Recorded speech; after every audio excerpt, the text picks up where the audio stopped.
चलो भाई। So बच्चों, what we are going to start today is a very important topic as far as the AS physics is concerned. ठीक है ना? तो आज हम जो काम स्टार्ट करने जा रहे हैं, that you can say is a very important topic of AS physics, and that is basically known as क्या भाई? इसको तेरा मोटी हैंड राइटिंग में लिखना चाहिए क्योंकि इस टॉपिक का नाम है ग्राफ्स ऑफ मोशन। अगर ये टॉपिक समझ में आ जाए ना तो नेमत से कम नहीं है, और ना समझ में आया तो फिर अजाब से कम। ठीक है ना? लेकिन हम कोशिश करेंगे कि हम आराम आराम से पढ़ें जैसे कि हम पढ़ते ही हैं हमेशा, और इस टॉपिक को लाजमी तौर पे समझें। ठीक है भाई? चलो, I will give you ample amount of time. बिल्कुल, मैं ये सपोज कर रहा हूँ कि तुमने ग्राफ में जिंदगी में नहीं पढ़े, बस तुम्हें इतना पता है कि ग्राफ में एक होती है एक्स एक्सिस और एक होती है वाई एक्सिस, बस मैं ये समझ रहा हूँ। और हम इस टॉपिक को स्टार्ट कर रहे हैं। ठीक है? अब सब जरा साथ देना मेरा, और बड़ा एक्टिवली माइक वाइक ओपन रख लो, कोई मसले वाली बात नहीं है। तो भाई सबसे पहले हम समझते हैं कि ग्रेडियंट्स पे पहले कुछ बात करते हैं। तो भाई what are basically the gradients? ठीक है? अच्छा, let's say as far as the physics is concern या द मैथ्स इज कंसर्न, तुम लोगों ने ये वाली इक्वेशन पढ़ी है ना? मुझे बताना जरा, y is equals to m x plus c. हाँ बच्चों, ये पढ़ी है ना इक्वेशन? तो इस इक्वेशन में ये जो तुम्हारे पास ये चीज होती है ना, ये तो ऑब्वियस है यार, y एक्सिस होती है। इसको मान लो this is your y axis, है ना? एंड ये जो चीज होती है भाई, इसको हम कह देते हैं भाई ये आपकी रिप्रेजेंट कर रही होती है एक्स एक्सिस को, है ना? और ये जो होता है सी, ये क्या होता है? कांस्टेंट, या इसको हम कहते थे वाई इंटरसेप्ट। ये तो सबने ही पढ़ा होगा, अच्छी बात है, वो लेवल से मैथ्स कंपलसरी है ना। अब आते हैं मेन चीज की तरफ। ये है हमारा आज का किंग, और इसे कहते हैं बच्चों मेरे ग्रेडियंट, है ना? बात समझ में आ रही है आप लोगों को मेरी क्या कहना चाह रहा हूँ? ठीक है, चलो। अब लेट से मुझे जरा 1 मिनट दोगे, मैं जरा एक ना वो बनाऊं। मैंने यार एक सॉफ्टवेयर डाउनलोड किया था, इक्वेशन मेकर, ग्राफ मेकर, और ऑनलाइन सर्च करते हैं ग्राफ मेकर। पता नहीं अभी मिल नहीं रहा। 1 मिनट यार, मैंने डाउनलोड तो किया था, सिस्मो के नाम से था, अभी क्यों नहीं दिख रहा?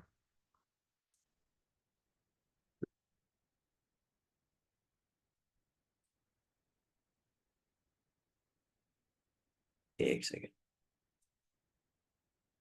Equation graph maker, graphic calculator, हाँ एग्जैक्टली। हाँ एग्जैक्टली, डेस्मोस, डेस्मोस डाउनलोड किया था। हाँ आ गया आ गया आ गया आ गया। डेस्मोस मैंने डाउनलोड किया था, पता नहीं कहाँ चला गया। ये मैं रखा था आईपैड में, चलो खैर, कोई मसला नहीं। अच्छा, मुझे 1 मिनट दो, मैं तुम लोगों को ना एक चीज दिखाता हूँ। अच्छा भाई, देखा आपने? एक ग्राफ आपके सामने आ चुका है। स्क्रीन आ रही है ना मेरी, या नहीं आ रही तुम लोग? हाँ स्क्रीन आ रही है बिल्कुल। y is equals to x, ठीक है? अच्छा, अब बच्चों लेट्स से, अगर मैं इसके साथ मान लो 1 लगा दूं, तो एक हॉरिजॉन्टल लाइन आती है। देखो बिल्कुल एक हॉरिजॉन्टल लाइन आ रही है। Are you getting it? Graph को ना, इसको यूजुअली ग्राफ की लैंग्वेज में हॉरिजॉन्टल लाइन कहते हैं। इसका कोई स्लोप ही नहीं है, क्योंकि देखो y इज इक्वल्स टू 1, यानी कि ये y इंटरसेप्ट के बराबर है। यहाँ पे कोई एम एक्स वाली टर्म एग्जिस्ट करती ही नहीं है, कुछ है ही नहीं स्लोप यहाँ पे, ग्रेडियंट कुछ है ही नहीं। इसी तरह से अगर मैं इसकी जगह 5 लिख दूं, या लेट से मान लो मैं इसकी जगह कुछ भी लाके लिख दूं ना, लेट से मैंने इसकी जगह 6 लिख दिया, तो पॉइंट ऊपर चला जाएगा, लेकिन इस पर कोई फर्क नहीं पड़ेगा। Are you getting it? ये देखिए, मैंने ग्राफ को थोड़ा छोटा कर दिया। तो अब अगर लेट से मान लो मैं इसकी जगह 100 लिख देता हूँ, तो लाइन जो है ना, वो मिसाल के तौर पर बहुत ऊपर चली जाएगी। लाइन जो है मिसाल के तौर पर बहुत ऊपर चली जाएगी, लेकिन इस पर कोई फर्क ही नहीं पड़ेगा। Are you getting my point? लेकिन अगर लेट से मान लो मैंने इसके साथ ना ये हरकत की कि भाई what I have written over here, मैंने x के साथ बराबर में 8 लगा दिया, तो देखो लाइन थोड़ी सी टिल्ट हो गई, स्लांट हो गई। ऐसे ही है? चलो, अब मैं इस 8 के बजाय यहाँ पे लगा देता हूँ 5। थोड़ी सी लाइन पीछे आई ना, 8 थोड़ा आगे था, 5 थोड़ा पीछे है। अच्छा, अब मान लो मैंने ना इस 8 के साथ क्या किया, मैंने इस 8 के साथ जो है वो, 1 मिनट, हाँ मैंने इस 8 के साथ जो है भाई क्या लगा दिया, भाई इस 8 के साथ मान लो मैंने लगा दिया टू। एक minute.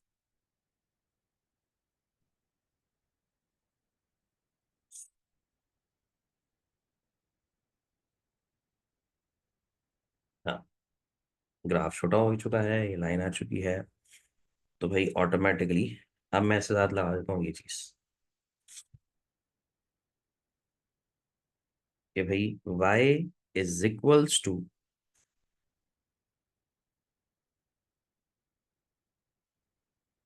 y is equals to 2x। Graph इस तरह से आ रहा है। अच्छा, इसी तरह से बेटा मेरे, if I just write it over here, y is equals 6x, y is equals to 10x। Are you getting my point? तो आई होप अब आपको ये वाली बात समझ में आ रही हो कि जैसे जैसे हम x के बराबर वाला नंबर इंक्रीज कर रहे हैं, आप देख सकते हैं जो लाइन है वो ऑटोमेटिकली स्लांट होती जा रही है। All of you are getting my point? Abdul Rahman, Alina, Hayka, Hamza, Maryam, Manahil, Hasan, Numan, Momina, Fazal, Rehan, Sadaf, Zainab, बच्चों बात समझ में आई तुम लोगों को? तो इस लाइन का जो स्लांटनेस है ना, जो टेढ़ापन है, बात समझ में आई मैं क्या कहना चाह रहा हूँ? ये टेढ़ापन जो है वो ग्रेडियंट कहलाता है। और यही ग्रेडियंट मैंने तुम्हें यहाँ पर एम के तौर पर रिप्रेजेंट करवाया है। तो भाई जितना ज्यादा ये ग्रेडियंट बढ़ेगा, ऑटोमेटिकली आपकी लाइन भी क्या होगी बच्चे मेरे, उतनी स्लांट होती जाएगी। All of you are able to get this? मुझे बताओ ये वाली बात क्लियर होती है सबको?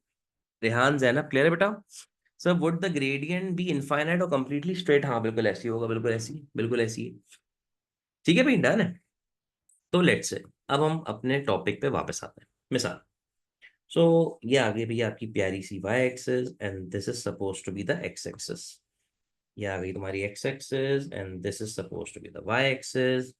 अब मुझे ना इस तरह के तुम्हें चार ग्राफ दिखाने, so I'm going to make the same thing 4 times over here and let's say I've made the same thing over here. हाँ ये बताओ, सही है, क्लियर है, ठीक बात है। अब लेट्स से मान लो मैं ना इनके ऊपर कुछ ग्राफिकल रिप्रेजेंटेशन बताता हूँ। लेट्स, ये ग्राफ है, ये ग्राफ है, इसको मैंने कह दिया ए, इसको मैंने कह दिया बी। देन ये ग्राफ है, इसको मैंने कह दिया सी। देन ये ग्राफ है, इसको मैंने कह दिया है डी। और ये ग्राफ है, इसको मैंने कह दिया है ई। All of you are able to get this? ठीक है। अच्छा, मुझे ऐसा लगता है कि अगर मैं इस इक्वेशन वाली चीज को यहाँ ले जाऊं और इस ग्रेडियंट को थोड़ा सा ऊपर ले जाऊं और इन ग्राफ्स को हल्का सा ऊपर की तरफ शिफ्ट कर दूं, so I have ample amount of space to write enough things over here. Done है ना सब साथ हो मेरे? तो लेट्स से, अब अगर मैं आपसे कहूं कि यार वाई, ए और बी में से अगर आप देखें तो किसका स्लोप ज्यादा है, तो अब आप खुद बता सकते हैं। लेट्स से मान लो इसकी जो इक्वेशन होगी वो यूं होगी, let's say Y is equals to 2x, है ना? लेकिन ऑटोमेटिकली जो बी की इक्वेशन होगी वो होगी Y is equals to 5x, या कुछ भी होगी, बात समझ में आई? तो इसका 2 यानी कि ग्रेडियंट कम है, इसका 5 यानी कि ग्रेडियंट ज्यादा है। बात समझ में आई तुम लोगों को मेरी, क्या कहना चाह रहा हूँ? हाँ भाई, all of you are able to get this? सबको समझ में आया वाला? अलीना, हायका, हमजा, मरियम, अब्दुलरहमान, आमना, रेहान, जैनब, फजल, मोमिना, हसन, मनाहिल, बता कुछ? ठीक है बेटा। तो यार इस पॉइंट को हम यहाँ पे लिख देते हैं कि भाई gradient, gradient of B is greater than A. Done, ठीक है। In a similar way, in a similar way guys, अब अगर हम सी की बात करें तो मान लो सी के सामने कोई नंबर होगा 3, यानी कि y इज इक्वल टू 3, कोई ग्रेडियंट ही नहीं है, क्योंकि देखो एम एक्स प्लस सी कुछ होता तो हम बात करते हैं, लेकिन कुछ है ही नहीं, सिर्फ सी है, 3 है। तो इसका मतलब it has no gradient in it. तो हम यहाँ पे लिखेंगे बच्चे मेरे, the gradient of C is 0।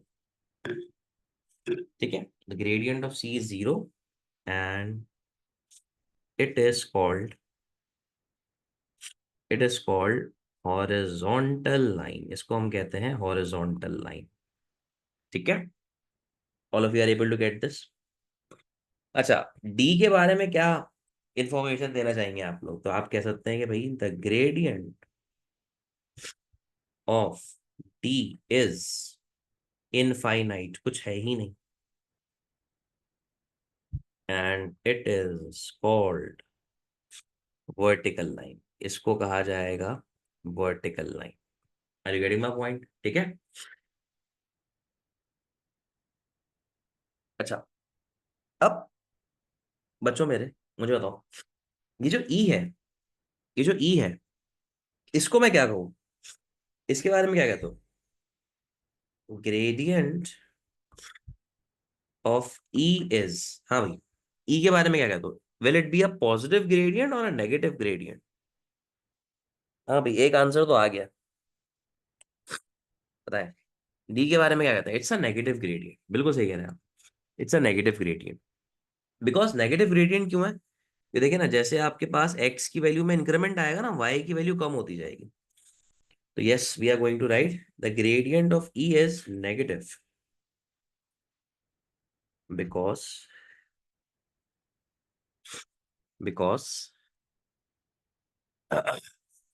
as x increases, so y decreases. Are you getting it, guys? Done है, ठीक है। लेकिन हाँ, एक बहुत इंपॉर्टेंट चीज जो मैं यहाँ पे आपके सामने कोट करना चाहूंगा, वो क्या कोट करूंगा बच्चों? अभी जितने भी हमने ग्रेडियंट्स पढ़े हैं ना, उनमें कोई भी ग्रेडियंट कर्व नहीं था। All the graphs were of straight line. So इसका मतलब ये सारे ग्रेडियंट हैं तो constant. But the gradients of A, B, C, D and E are constant as they are all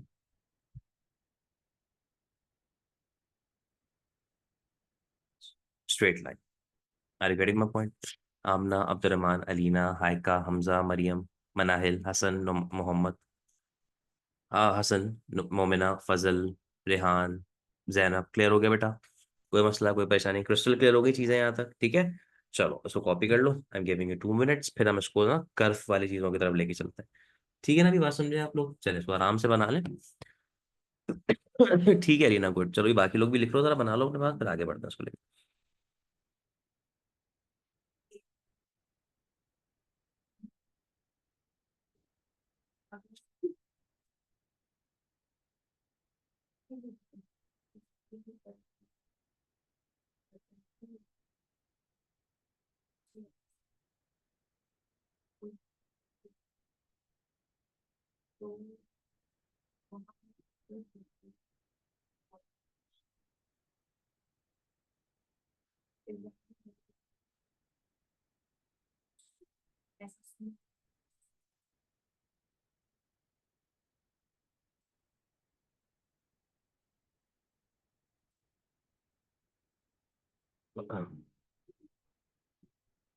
done है ना? ठीक है, आगे बढ़े।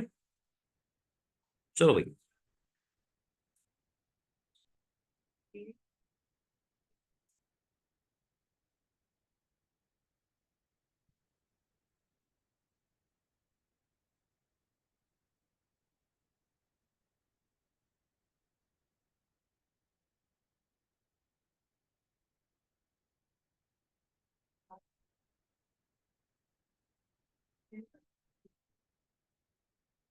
चलो भाई, लाओ।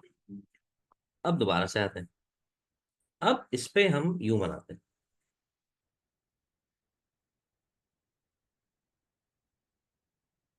एफ जी एच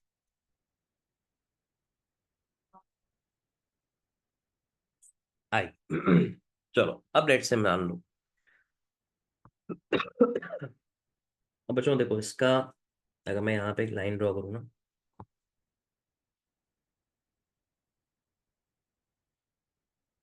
एक मिनट। देखो, अगर मैं यहाँ पे टेंजेंट बनाऊँ तो इस तरह से होगा। और यही टेंजेंट मैं यहाँ ड्रॉ करूँगा ना बेटा मेरे, तो ऑटोमेटिकली ये टेंजेंट यूं हो जाएगा थोड़ा सा। हाँ भाई। लेकिन अगर ये टेंजेंट मैं यहाँ ड्रॉ करूंगा तो इस तरह से हो जाएगा। तो आप देख सकते हैं टेंजेंट ना सीधा होता जा रहा है। देखो जितना आपकी लाइन एक्स की तरफ झुकेगी ना, उसका ग्रेडियंट उतना गिरेगा। जो उसका मतलब अगर आप देखें, इसका ग्रेडियंट थोड़ा ज्यादा है, इसका ग्रेडियंट थोड़ा कम है, तो उसका मतलब I can simply write over here कि भाई ग्रेडियंट ऑफ एफ इज, क्या कहना चाहिए मुझे, it is decreasing. Are you getting my point, है ना? But on the same side guys, यहाँ पर जो उसका ग्रेडियंट है वो इस तरह से है, और ऊपर जाके ना इसका ग्रेडियंट इस तरह से हो जाएगा, like this, somewhat like this. तो आप देख सकते हैं ये वाई की तरफ बेंड हो रहा है, वर्टिकल की तरफ जा रहा है, इन्फिनिटी की तरफ जा रहा है, तो ऑटोमेटिकली इट इज इंक्रीजिंग, है ना? ये देखो असल में ग्रेडियंट जो है ना वो दो चीजों के बीच में लाया करता है, इन्फिनिटी के बीच में और जीरो के बीच में। जितना वो यूं होगा वो जीरो होगा, जितना वो यूं होगा वो इन्फिनिटी होगा। तो अगर आप यहाँ से यहाँ की तरफ जा रहे हैं तो उसका मतलब ग्रेडियंट इंक्रीज है, वापस आएंगे तो ग्रेडियंट डिक्रीज हो जाएगा। I hope I am able to make this thing very much clear to you guys. बात समझ में आ रही है सबको?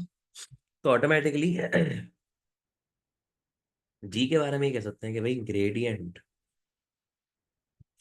Of G is decreasing. क्या मैं आपको समझाने में कामयाब हूँ? देखो मैंने हो क्या रहा है ऑटोमेटिकली, देखो मैंने अभी कहा था तुमसे, हमने यूं एक लाइन बनाई थी, है ना? ग्रेडियंट जीरो था, यूं एक लाइन बनाई थी, ग्रेडियंट याद है इन्फिनिटी था। तो ग्रेडियंट की जो वैल्यू है ना बेटा, या तो वो जीरो हो सकती है या तो वो इन्फिनिटी हो सकती है। अब जीरो और इन्फिनिटी के बीच में कुछ भी आ जाए, -1 +1 1 2 5 6 7 100 कुछ भी आ जाए, तो gradient will be lying between these two things, ऐसे ही है। तो अब अगर आपकी वैल्यू जीरो से बढ़ रही है तो उसका मतलब gradient is going to increase, zero से इन्फिनिटी की तरफ अप्रोचिंग कर रहे हैं, यानी कि आपकी लाइन जो है ना वो जीरो से इस तरह ऊपर जा रही है लाइक दिस, और वर्टिकल तक जाने की अप्रोच कर रही है। तो अगर हम ऊपर जाएंगे तो ग्रेडियंट इंक्रीज होगा, नीचे आएंगे तो ग्रेडियंट डिक्रीज होगा। समझ रहे हो बातों को?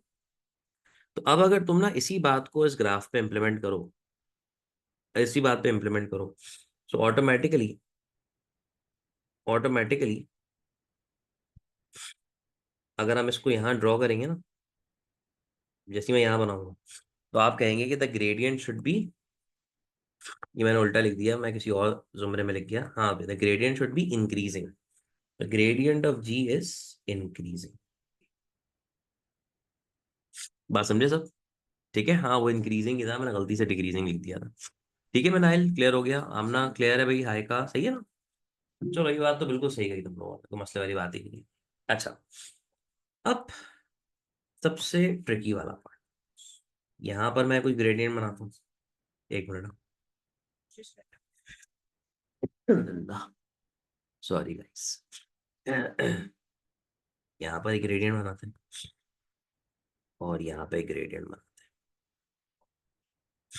तो आप देख सकते हैं पहला ग्रेडियंट यूं बना हुआ है, दूसरा ग्रेडियंट यूं बना हुआ है। तो मुझे बताओ what about the gradient H? हाँ भाई, the gradient of H is, हाँ भाई क्या कहना चाहिए, सब जरा जवाब दो मुझे।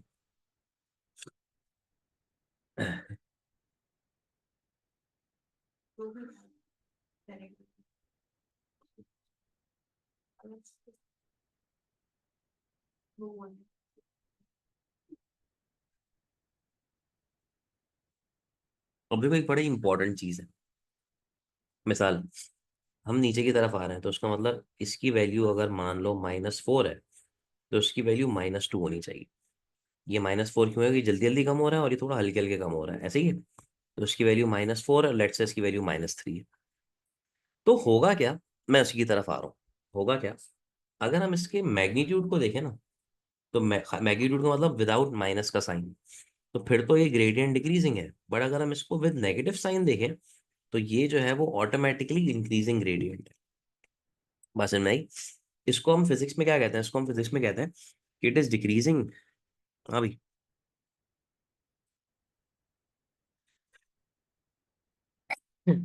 It is increasing with decreasing rate, यानी कि ये ऑटोमेटिकली इंक्रीज हो रहा है with decreasing rate. Are you getting my point? तो उसको ना मैं आसान अल्फाजों में ही लिख देता हूँ कि,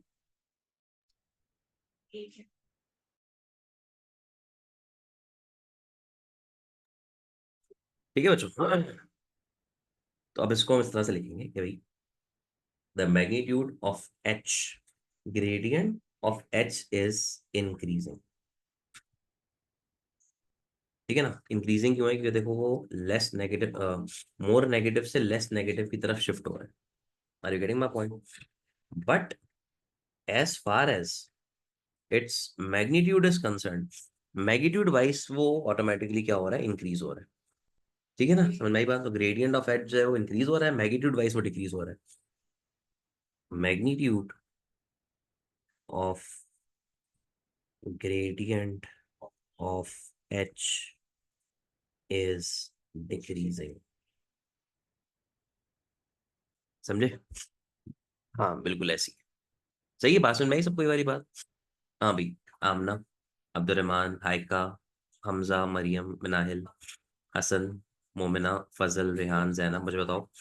तो इसको हम क्या बोलेंगे? इसको आप इंक्रीजिंग ग्रेडियंट ही बोलेंगे ऑब्वियस है। But magnitude wise it's a decreasing gradient, ठीक है ना।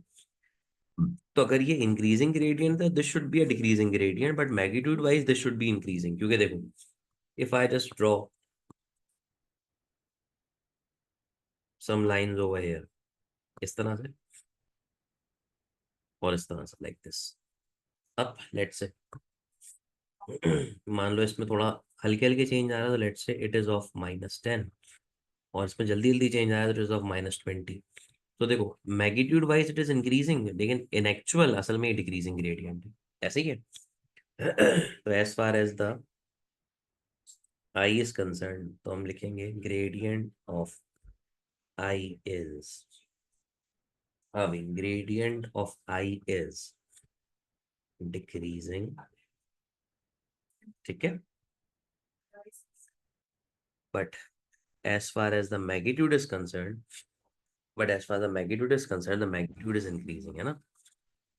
तो अब इसको लिख सकते हैं magnitude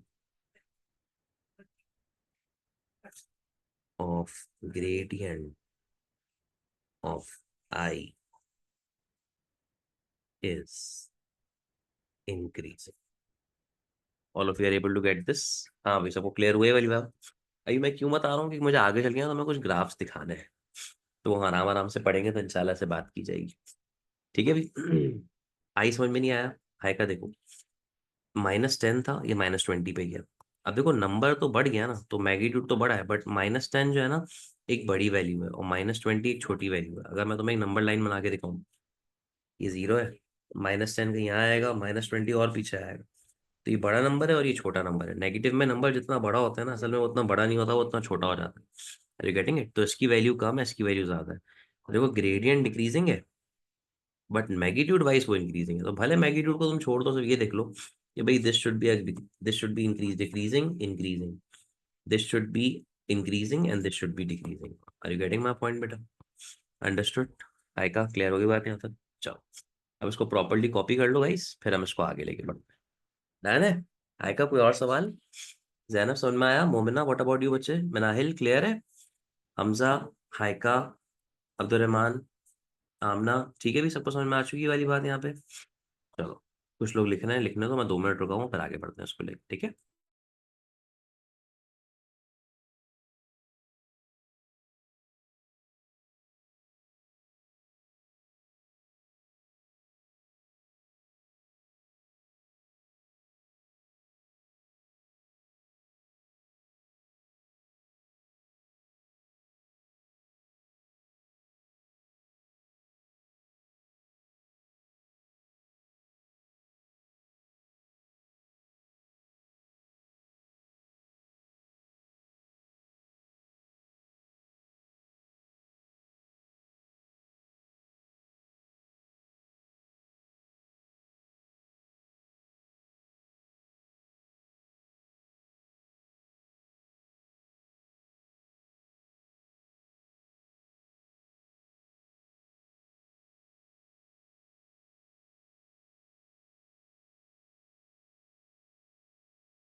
चलो भाई स्टार्ट करें।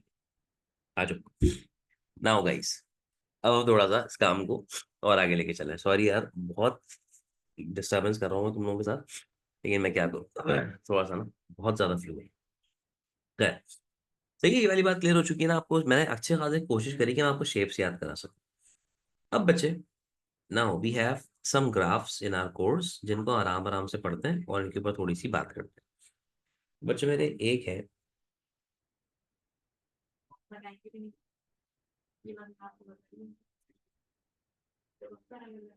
है डिस्प्लेसमेंट टाइम ग्राफ, ठीक है।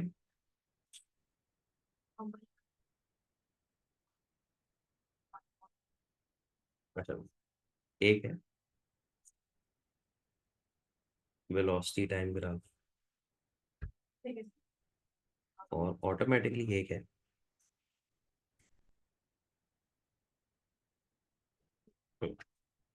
एक है एक्सेलरेशन टाइम ग्राफ।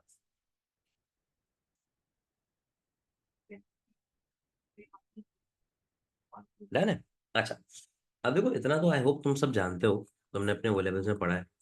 यार किसी भी ग्राफ में से ना दो चीजें निकल सकती हैं, या तो तुम क्या निकालोगे, ग्रेडियंट, या तो तुम क्या निकालोगे, ऑटोमेटिकली ग्राफ का एरिया।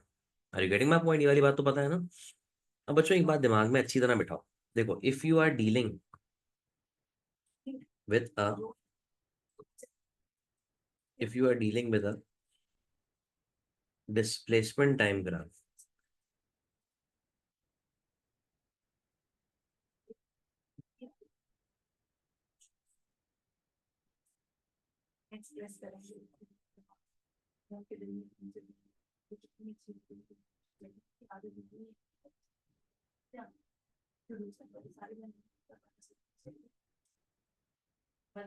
हाँ भाई, if you are dealing with the distance time graph या डिस्प्लेसमेंट टाइम ग्राफ, तो सबसे पहले हम बात करते हैं इस चीज की, इसको हम कहते हैं एरिया अंडर द कर्व।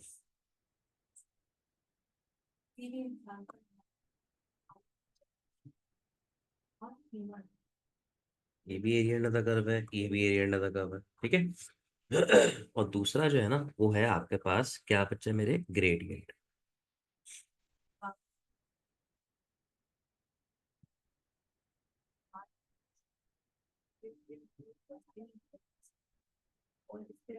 ऐसी है, ठीक है।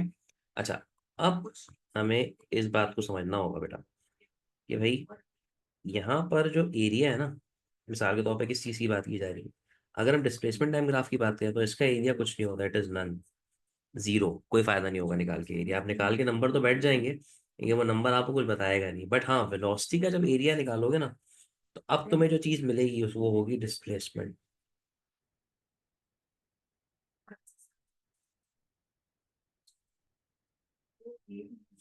हाँ भाई, अब वो चीज जो होगी ना, उसका नाम होगा डिस्प्लेसमेंट। डिस्प्लेसमेंट कवर्ड,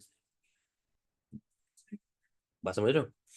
और इसी तरह से बेटा मेरे, अगर हम एरिया निकालें एक्सीलरेशन टाइम ग्राफ का, तो वो बराबर होगा बच्चे मेरे किसके, चेंज ऑफ वेलोसिटी के, या वेलोसिटी के। बात समझ रहे हो। इसकी मैं तुम्हें एक और ट्रिक भी सिखाऊंगा अभी हाथ के हाथ। सही है, बात समझ में आ रही है मेरी, क्या कहना चाह रहा हूँ?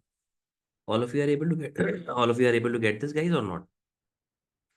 इसी तरह से अब अगर हम इनको इन चीजों पे अप्लाई करें ना, तो फिर क्या होगा, तो फिर ये होगा बेटा मेरे कि अगर हम डिस्प्लेसमेंट टाइम का ग्रेडियंट निकालते हैं, तो वो बराबर होगा बेटा मेरे वेलोसिटी के। वेलोसिटी टाइम का ग्रेडियंट निकालेंगे तो वो बराबर होगा एक्सेलरेशन के, और एक्सेलरेशन टाइम का ग्रेडियंट निकालेंगे तो वो बराबर होगा जर्क के।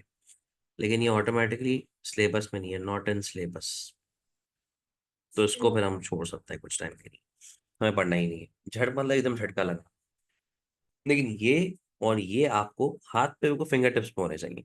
अब देखिए, मैं आपको इसकी ट्रिक सिखाता हूँ। इसकी ट्रिक क्या है, distance time graph, velocity time graph, acceleration time graph, ठीक है।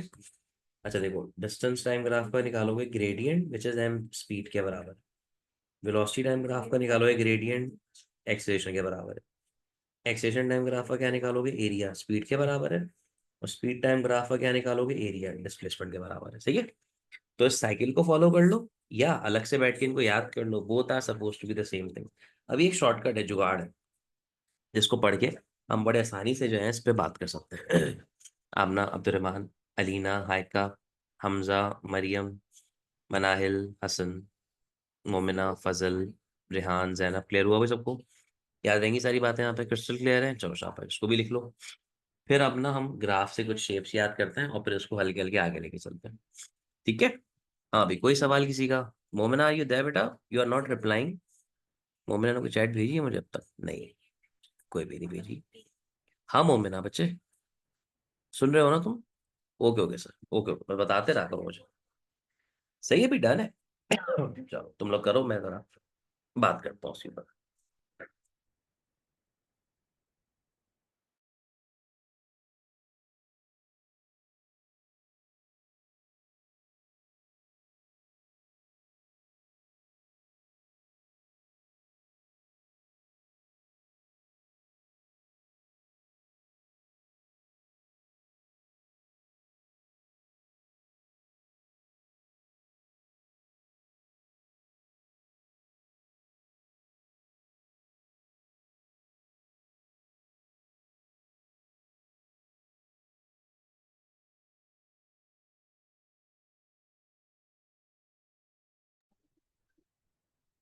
डन है भी, ठीक है।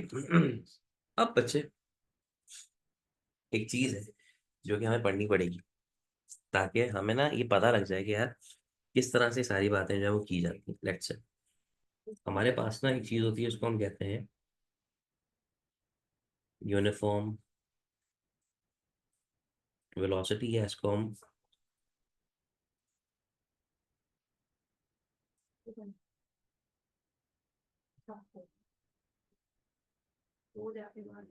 Constant velocity. समझ रहे हो बातों को?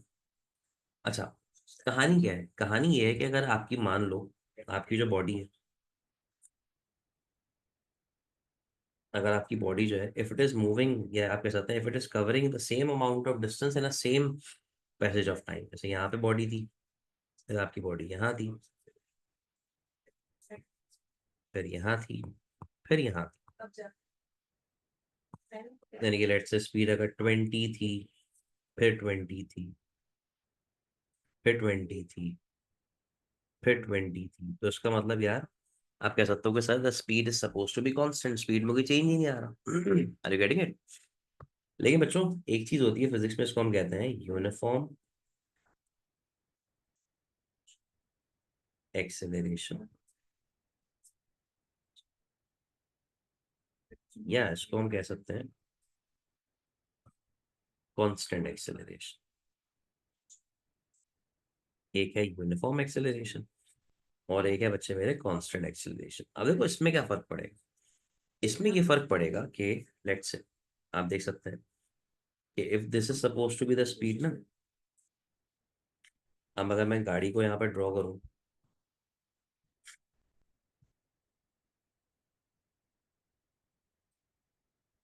तो अब आपको शायद खुद अंदाजा हो कि आप देख सकते हैं यहाँ पे, ये भी मान लो लेट्स से स्पीड अगर लेट्स से 10 थी, तो अब स्पीड 20 हो गई, अब स्पीड 30 हो गई, अब स्पीड 40 हो गई।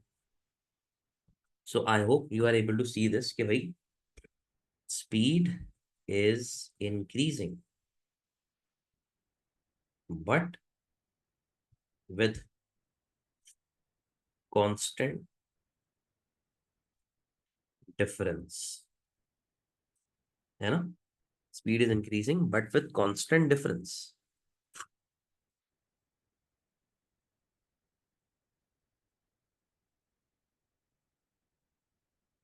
और इसी डिफरेंस को हम एक्सेलरेशन भी कहते हैं। Are you getting it? हाँ बच्चों, ये वाली बात क्लियर होती है सबको? उसका मतलब क्या हुआ कि यार अगर ऑटोमेटिकली स्पीड में चेंज आएगा ही नहीं तो एक्सेलरेशन जीरो हो जाएगी, लेकिन अगर स्पीड का चेंज कांस्टेंट रहेगा तो एक्सेलरेशन होगी एंड वो कांस्टेंट रहेगी, and it should not be equal to zero. Understood? Clear रहने वाली बात यहाँ तक? क्योंकि अब ना हमें जो काम करना है, तो इन्हीं चीजों के ऊपर बैठ के करना है। अब मेरे ख्याल से अभी जितने टाइम बचा है और जितनी बात अभी रहती है, शायद मैं डिस्प्लेसमेंट टाइम ग्राफ ही आज कवर करवा पाऊँ। तो खैर मैं तुम लोगों को भेज दूंगा, इसमें तो मसले वाली बात नहीं है, but I hope you should be aware with that term. तो आओ जरा कुछ बात शुरू करते हैं, ठीक है ना। तो भाई, now that's a displacement timing.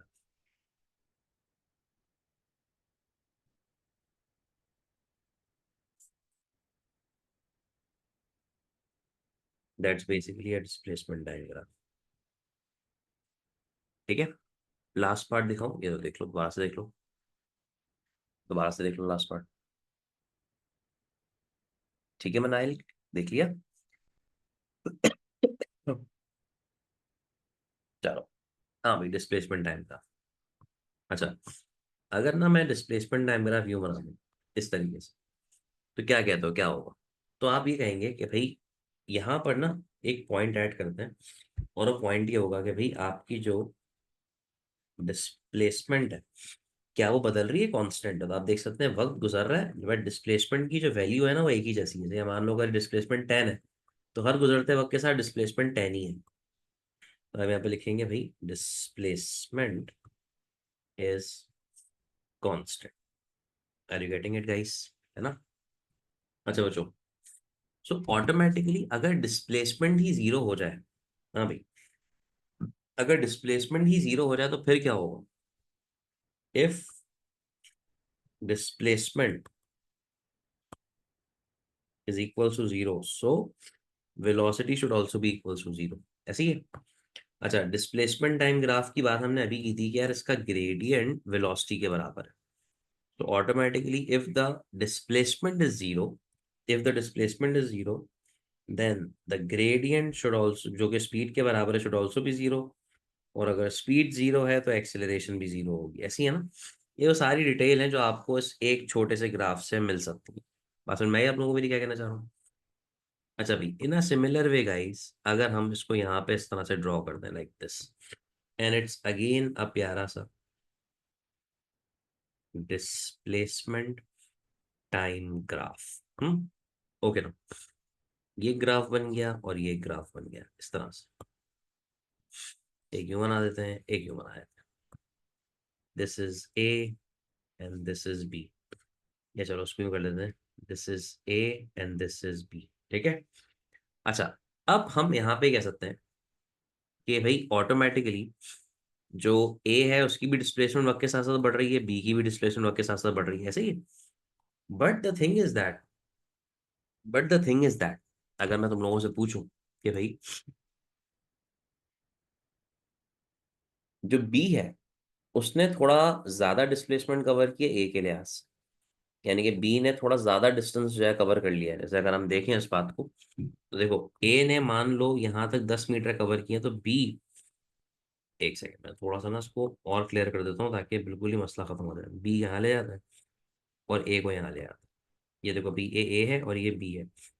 अब तुम लोग मुझसे कह सकते हो कि सर ए की डिस्प्लेसमेंट जो है वो इंक्रीज हो रही है, बी की भी इंक्रीज हो रही है। ये देखो बी ने ज्यादा डिस्प्लेसमेंट कवर कर लिया एज कम्पेयर टू ए, ऐसे ही है ना? ठीक बात है। लेकिन बच्चों, अगर हम आपसे पूछें कि यार इन दोनों ग्राफ्स का जो ग्रेडियंट है वो किसके बराबर होगा, तो ग्रेडियंट स्पीड के बराबर है। अब आई गेस तुम बता पाओ, भले इसका डिस्टेंस ज्यादा है, इसका डिस्प्लेसमेंट कम है, लेकिन ए की स्पीड ज्यादा है और बी की स्पीड कम होगी। वजह, ये स्पीड ग्रेडियंट से पता लगती है, और आप देख सकते हैं ए का ग्रेडियंट काफी स्टीप है as compared to B. Are you getting my point guys?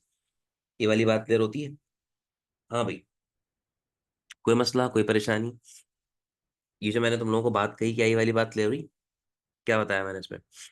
तो अगर मैं यहाँ पे लिखूँ सबसे पहली चीज कि भाई कि now both have increasing displacements, है ना? B has covered more, B has covered more displacement as compared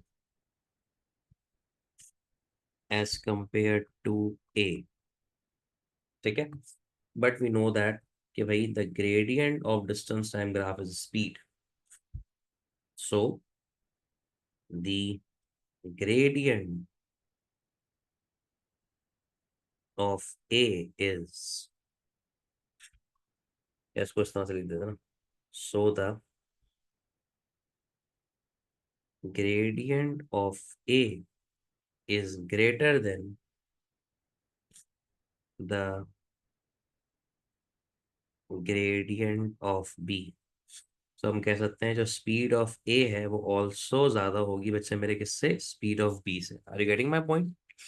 लेकिन हाँ, स्पीड बढ़ तो रही है, बट यू कैन सी क्या स्पीड वेरिएबली बढ़ रही है, कॉन्स्टेंटली बढ़ रही है?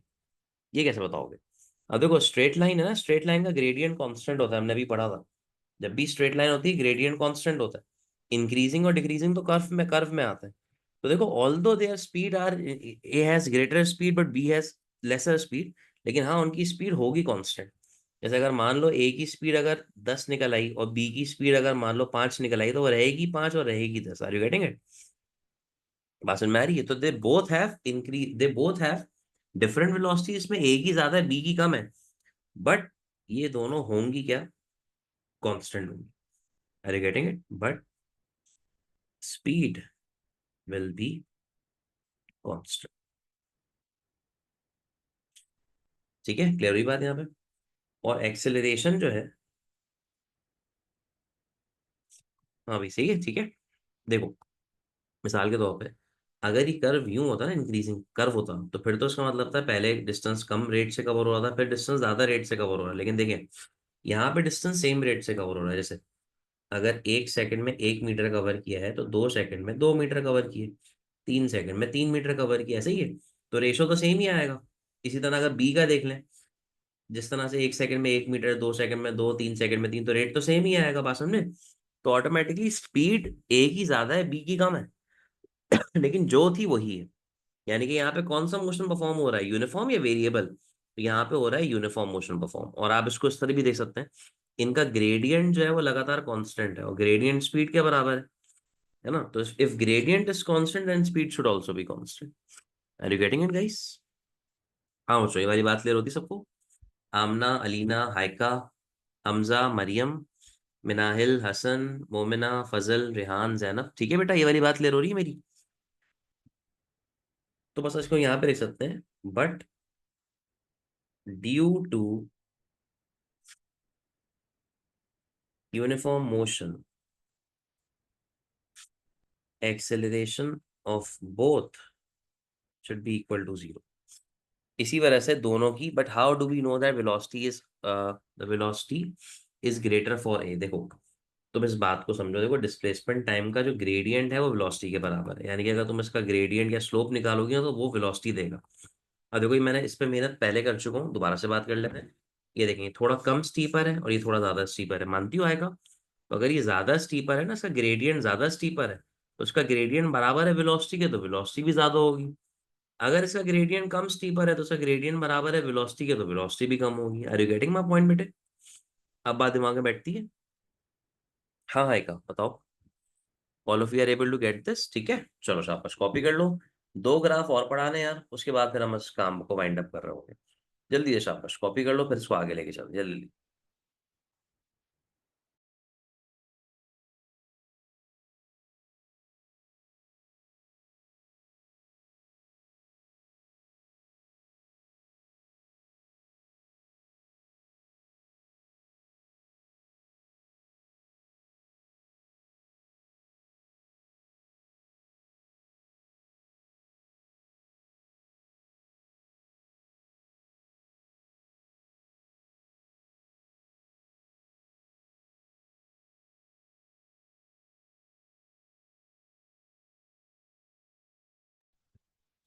देखो भाई, मैं दोबारा से इस बात को क्लियर करता हूँ. का देखो, ए की जो वेलोसिटी है, मान लो वो है 10 मीटर्स पर सेकेंड.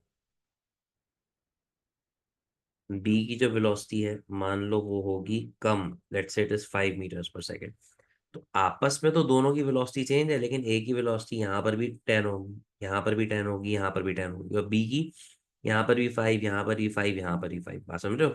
तो आपस में तो स्पीड डिफरेंट है बट इंडिविजुअली इनकी आप इनके अपने नहीं है, जो स्पीड है वो कांस्टेंट। अब बात समझ में आई तुम्हें? क्लियर हुआ? ठीक है। तो आप जब भी इस तरह का सवाल होगा ना, माइक पे बोल लिया करो, वरना चैट पे आधी बात क्लियर होती है, आधी बात कवर होती नहीं। ठीक है। ओके ना। अब बच्चों, जी आखिरी एक ग्राफ देखते हैं, उसके बाद बस हम इस काम को वाइंड अप करेंगे। मैंने अभी अगर ये छोड़ दिया ना, तो ये फिर रह जाएगा। जितनी इंटेंसिटी से अभी बात हो पा रही है उतनी इंटेंसिटी से हो नहीं पाएगी। अगेन प्यारी सी डिस्प्लेसमेंट और छोटा सा टाइम। अच्छा जी। अब ना मैं कुछ तीन तरह के ग्राफ तो मैं यहाँ पे दिखाता हूँ।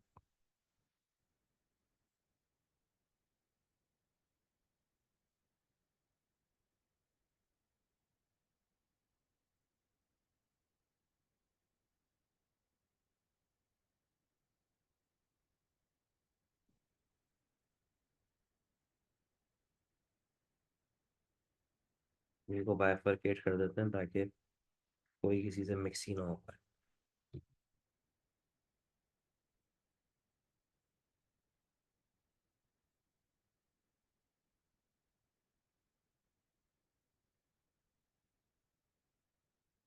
चलो, now the last but not the least guys, अगर एक ग्राफ इस तरह से हो, ठीक है, देन अगर एक ग्राफ इस तरह से हो, या अगर कोई ग्राफ इस तरह से हो, सो आए इस पे बात करते हैं। अब देखिए ऑटोमेटिकली डिस्प्लेसमेंट की वैल्यू ऊपर से नीचे आ रही है, तो आप कहेंगे डिस्प्लेसमेंट इज डिक्रीजिंग। हाँ, बट क्या वो डिक्रीज हो रही है वेरिएबली या कॉन्स्टेंटली? जैसे यहाँ पर था डिस्प्लेसमेंट ऑफ इज इंक्रीजिंग, है ना, लेकिन यहाँ पर डिस्प्लेसमेंट नीचे की तरफ जा रही है, तो इसका मतलब डिस्प्लेसमेंट इज डिक्रीजिंग। बट क्या वो वेरिएबली डिक्रीज हो रही है, यूनिफॉर्मली डिक्रीज हो रही है? हम्म। मुझे बताओ, क्या वो इस ग्राफ को देख के बताओ, क्या वो वेरिएबली डिक्रीज हो रही है, यूनिफॉर्मली डिक्रीज हो रही है, क्या कॉन्स्टेंटली डिक्रीज हो रही है? यूनिफॉर्मली कॉन्स्टेंटली, स्ट्रेट लाइन है ना, हाई का वाली बात क्लियर होती है। सही रही मोमिना, सही डन है। और डिस्प्लेसमेंट इज डिक्रीजिंग यूनिफॉर्म, या आप कह सकते हैं कॉन्स्टेंटली। जो आपके दिमाग में वर्ड ज्यादा बेहतर आ रहा है आप समझ जाओ। अच्छा, अभी दोबारा से वही चीज, ग्रेडियंट बराबर है स्पीड के, है ना, ग्रेडियंट कांस्टेंट है, तो speed should also be constant. इसको बंद कर लेते हैं ब्रैकेट में, ये वही पुरानी वाली बात दोबारा से वापस आ रही है, ठीक है। बट हाँ, मसला ये है कि भाई ग्रेडियंट जो है वो है तो, लेकिन ग्रेडियंट कांस्टेंट तो है, लेकिन ग्रेडियंट नेगेटिव होगा। ग्रेडियंट जो है वो नेगेटिव होगा। बट आप यहाँ पे लिखेंगे but due to negative gradient velocity is equals to negative, velocity भी जो है नेगेटिव होगी।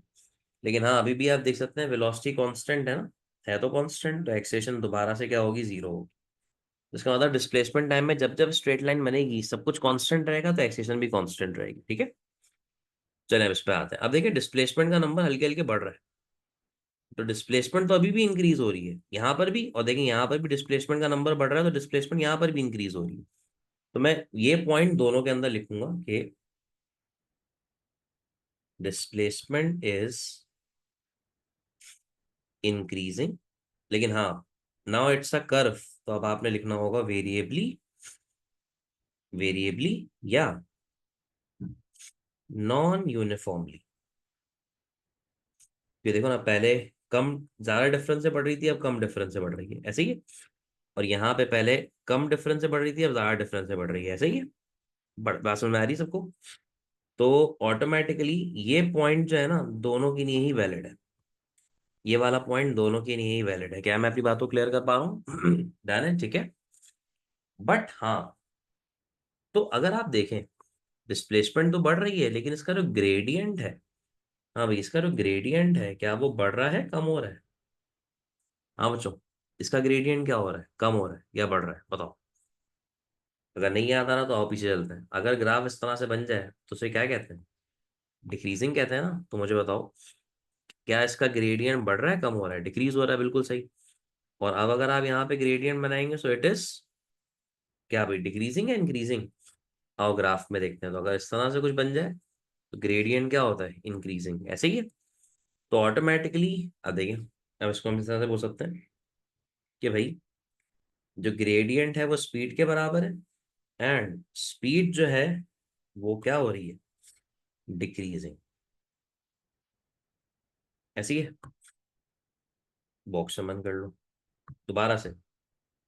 ग्रेडियंट जो है, okay okay, no issue Mariam. Gradient जो है वो स्पीड के बराबर है, और ग्रेडियंट जो है वो क्या है बच्चे मेरे, it is increasing. Are you getting my point guys? है ना? अब आपकी जो स्पीड है ना, अब आपकी जो स्पीड है अब आपकी जो स्पीड है उसको आप कांस्टेंट नहीं कह सकते। स्पीड पहले कुछ और होगी, बाद में कुछ और होगी। स्पीड पहले ज्यादा होगी, बाद में कम हो जाएगी, एंड सो ऑन। बात सुन में आई आपको?